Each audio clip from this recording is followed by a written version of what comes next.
लंबा समंदर सेतु, जिसका नाम दिया गया है अटल सेतु।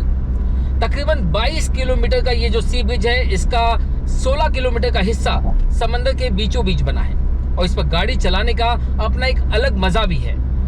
आप जहां देखेंगे आपको बस समंदर दिखाई देगा और उसके बीच में से गुजरती हुई ये सड़क। देर रात जब ये रोशनी शुरू हो जाती है तब ये टिमटिमाने लगती है और इसकी खूबसूरती और भी ज़्यादा बढ़ जाती है। और यहाँ से दिखाई देने वाला जो सनसेट है उसकी तो बात ही क्या करें। इस ब्रिज के बनने से आपका जो 2 घंटे का सफ़र है वो महज आप 20 मिनट में तय कर पाएंगे। ये अटल सेतु मुंबई के शिवड़ी से शुरू होता है और थाने क्रीक को पार करते हुए नवी मुंबई के नावा शेवा के पास चिगले गांव को जोड़ता है।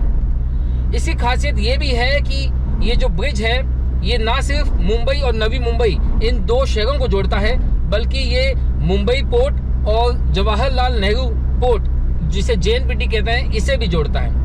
आने वाले दिनों में इसे नवी मुंबई एयरपोर्ट से कनेक्ट किया जाएगा, मुंबई पुणे एक्सप्रेस हाईवे से कनेक्ट किया जाएगा और मुंबई गोवा एक्सप्रेस हाईवे से कनेक्ट किया जाएगा। यानी जो लोग मुंबई से गोवा जाना चाहते हैं उनके लिए भी ये ब्रिज किसी वरदान से कम साबित नहीं होगा। आप ट्रैफिक को अवॉइड करते हुए मुंबई से सीधे इस ब्रिज के रास्ते आप नवी मुंबई पहुंच जाएंगे और आपका सफर बहुत ही सुखद और सुहाना होगा। इस ब्रिज पर यात्रा करने से ना सिर्फ आपका जो वक्त है वो 2 घंटे से घटकर 20 मिनट हो जाएगा, बल्कि आपको ट्रैफिक से निजात मिलेगी, जो सिरदर्द है वो खत्म हो जाएगा, गाड़ी का जो फ्यूल है वो भी बचेगा। और जब मुंबई जैसे शहर में कहा जाता है कि टाइम इज मनी, तो निश्चित तौर पर आपके पैसे भी बचेंगे। खास बात यह है कि इससे अर्थव्यवस्था को भी बहुत ज़्यादा गति मिलेगी और ये 2 शहरों को जोड़ करके यहाँ पर जितना जो ट्रेड कॉमर्स होगा, जो इंफ्रास्ट्रक्चर जो बनाया गया है, उससे काफ़ी ज़्यादा फायदा पहुँचेगा।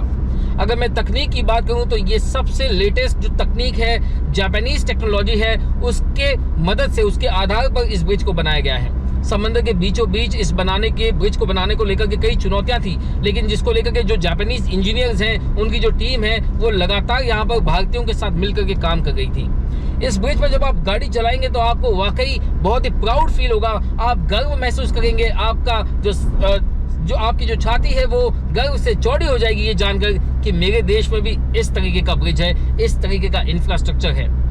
रोजाना इस ब्रिज पर से 70,000 से ज़्यादा गाड़ियां जो है वो इस पर से गुजर सकती हैं, ट्रैवल कर सकती हैं। टोल की अगर बात करें तो सरकार ने 250 रुपये एक तरफा टोल इसके लिए निश्चित किया है। हालांकि कुछ लोगों के लिए ये टोल बहुत ज़्यादा महंगा होने लग रहा है, लेकिन सरकार का कहना है कि इसके इंफ्रास्ट्रक्चर को देखते हुए, इसके एमिनिटीज़ को देखते हुए ये टोल की रकम जायज़ है। यहाँ पर आपको हर 300 मीटर पर कैमरे मिल जाएंगे। इस ब्रिज पर पुलिस स्टेशन भी बनाया गया है। इमरजेंसी के लिए हर 5 किलोमीटर पर आप यू टर्न ले सकेंगे, अदरवाइज आप यू टर्न नहीं ले पाएंगे। गाड़ी को बीच में रोकना, उससे उतरना ये भी मुमकिन नहीं होगा। लेकिन वाकई में ये अपने आप में एक बहुत बड़ी सौगात, भारत देश के लिए नए भारत के नए उज्जवल भविष्य की ये शुरुआत, और खासतौर से जिस तकनीक के साथ इसे बनाया गया है, ये निश्चित तौर पर एक नया आगाज है। जैसे कि हमने आपको बताया कि ये ओपन रोड टोलिंग सिस्टम से भी ये व्याप्त है ये ब्रिज, जहां पर आपको टोल भरने के लिए गाड़ी रोकनी नहीं पड़ेगी। आप सरपट इस 6 लेन के एक्सप्रेस ब्रिज पर अपनी गाड़ी दौड़ा सकते हैं, जिसकी स्पीड लिमिट जो है 100 किलोमीटर प्रति घंटा वो भी तय की गई है। यानी आप बिना किसी रुकावट के 100 किलोमीटर की रफ्तार से इस ब्रिज पर आप गाड़ी चलाते हुए अपने सफर को एंजॉय कर सकते हैं। खासतौर से जो लोग मुंबई, रायगढ़, नवी मुंबई में रहते हैं, वो तो जब चाहे तब वीकेंड के लिए बाहर निकल सकते हैं, घूमने के लिए अब ज़्यादा ट्रिप बना सकते हैं। निश्चित तौर पर ये ना सिर्फ मुंबई के लिए बल्कि पूरे महाराष्ट्र और पूरे देश को एक प्राउड फीलिंग देने वाला ये एक अटल सेतु है, समुद्री सेतु है, जिसको देख करके आप वाकई में बहुत ही खुश महसूस करेंगे। अब तक सिर्फ बैंड्रा वर्ली सीलिंग जो है उसको लेकर के अगर आपको लगता था कि ये बहुत ही नायाब है, तो यकीन मानिए ये जो अटल सेतु है ये अद्भुत है, अद्वितीय है।